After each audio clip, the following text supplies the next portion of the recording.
Jai Gurudev. Question. I am interested in pursuing a very rigorous spiritual life, but my parents think that I must marry and have a family. I wonder at times if I can follow the life of a celibate renunciate, or I might desire a wife and family at a later date. Please guide me as to what path I should choose. Answer.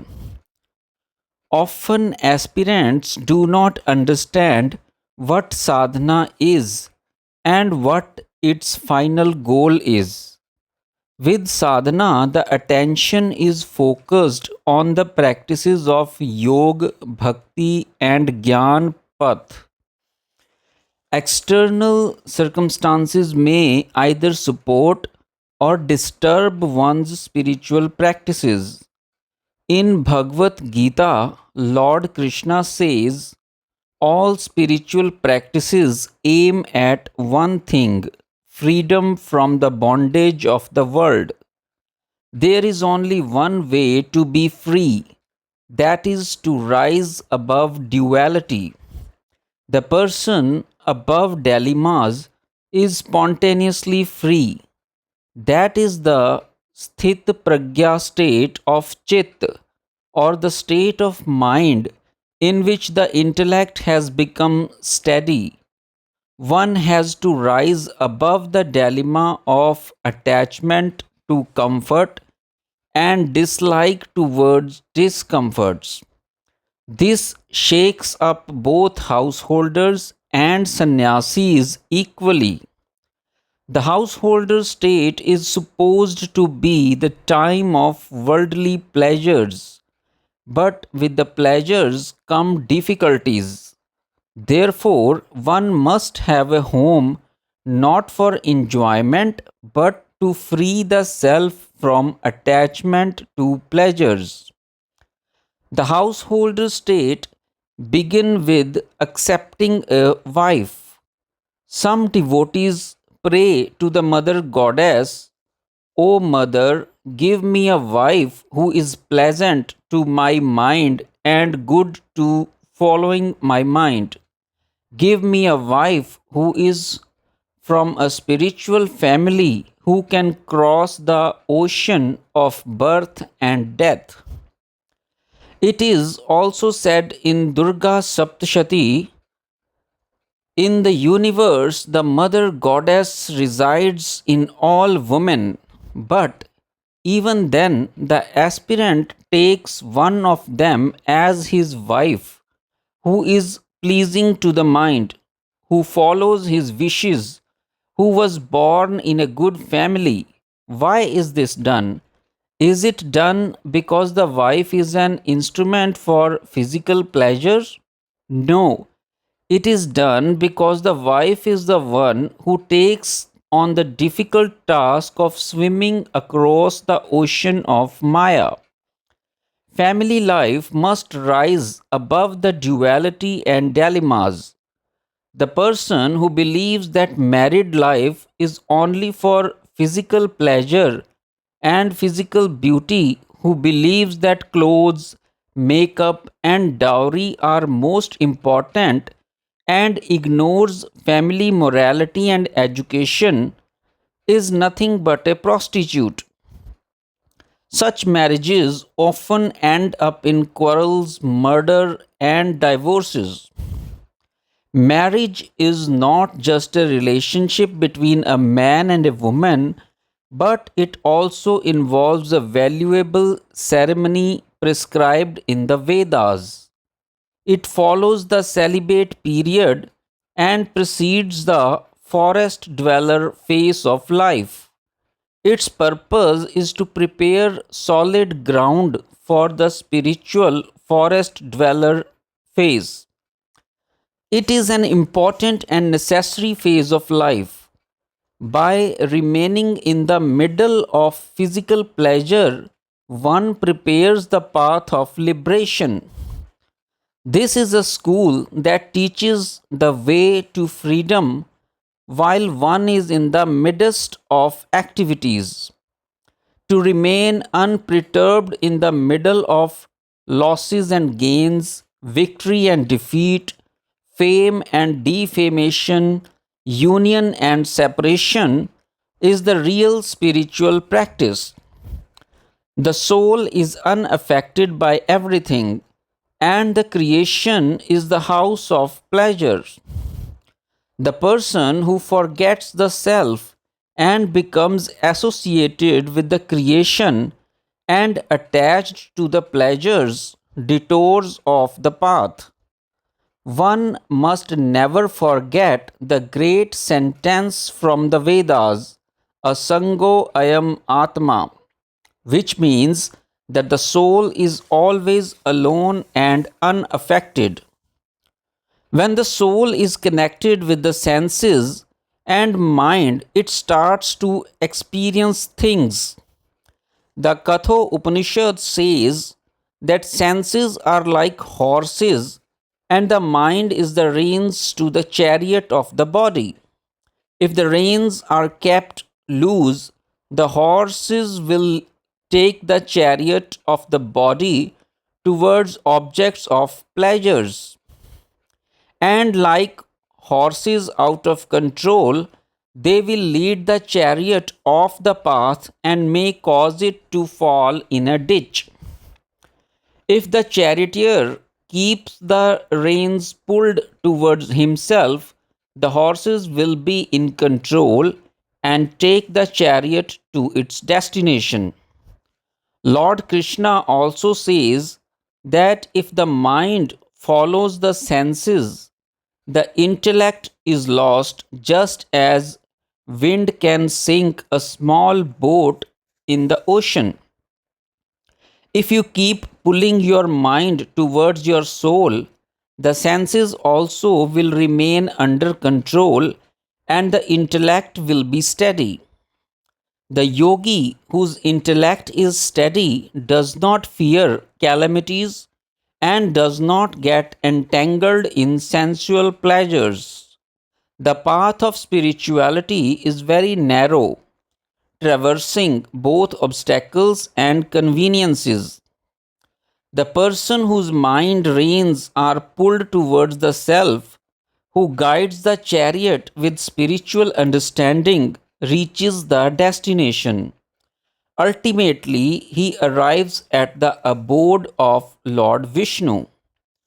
The people whose sins have been cleared by good karmas become free from duality and are able to be engrossed in me with the strength of an unshakable oath.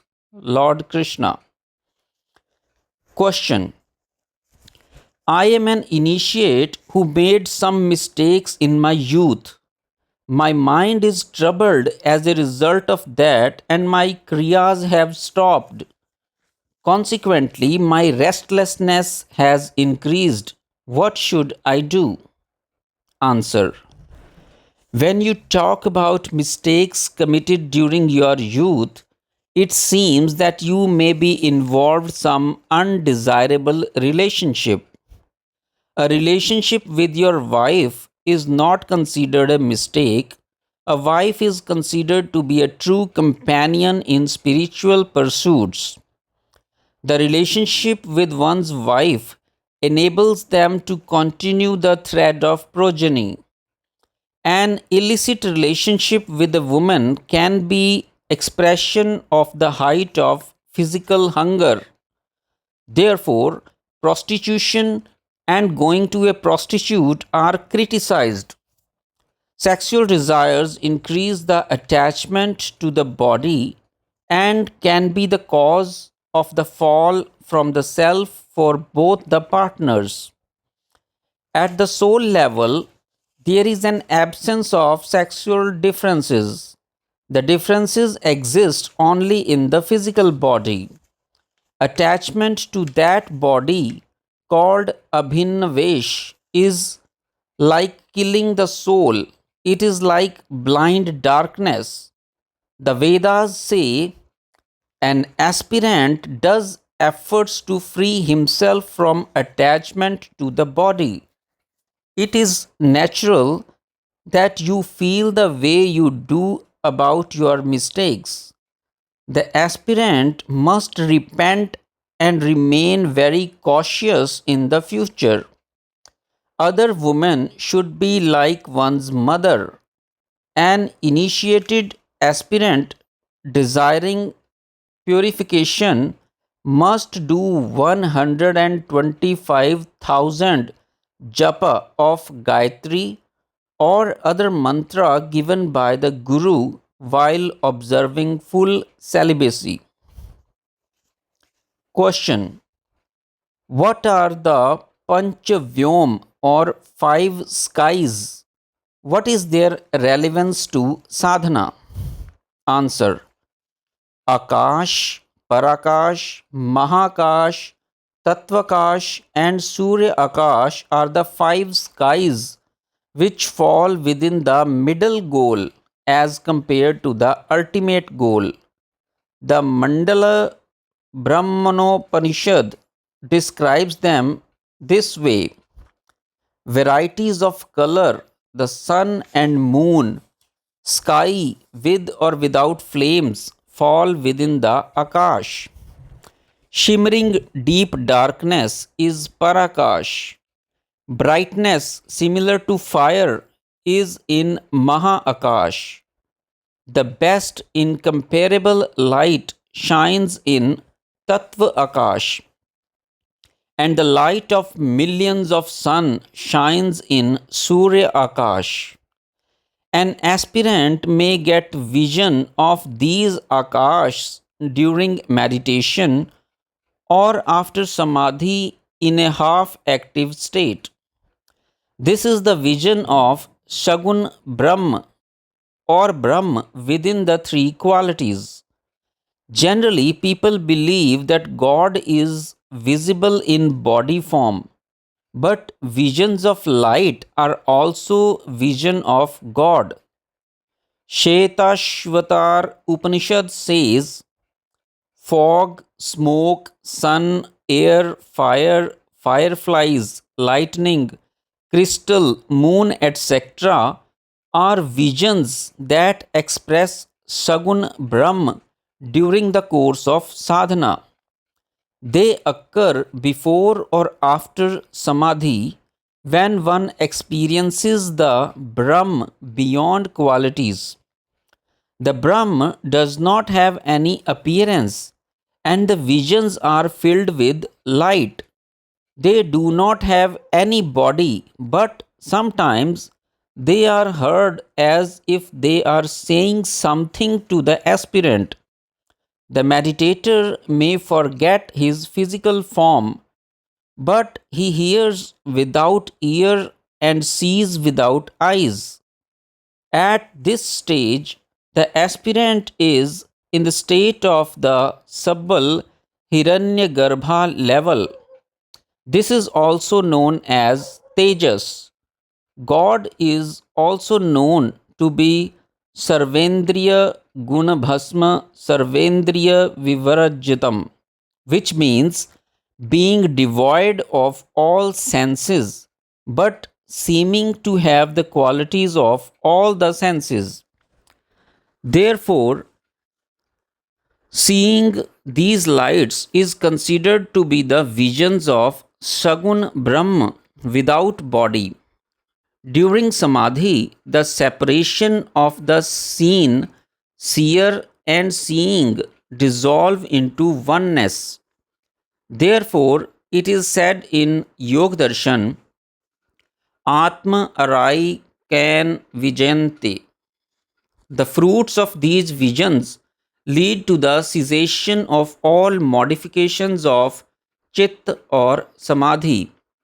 Mundako says, when the seer sees the creator or God or Brahma, the causal being, in the golden form, then the seer becomes liberated from his good and bad karmas.